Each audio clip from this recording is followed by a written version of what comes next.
Duramax has a crank no start. Started it just over there, and say I'll drive here, and it shut off. And it'll keep cranking, but it won't start. Sounds like a fuel problem. So I came in here, the air intake was on.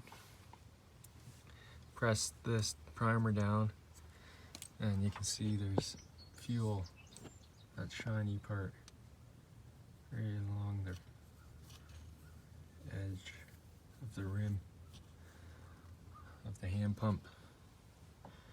So that shouldn't be there.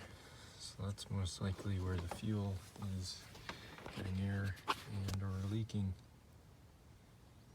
Air gets sucked in, fuel gets sucked in up to the CV3 pump in here, which gets driven by the belt turning by the whole crank system. So if there's air in here, then it's not getting the fuel it needs for the injectors.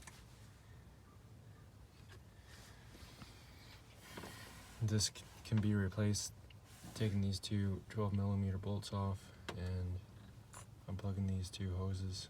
I already unplugged one, and this little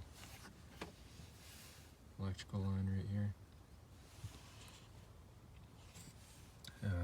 Just unplug the fuel water sensor at the bottom of the filter,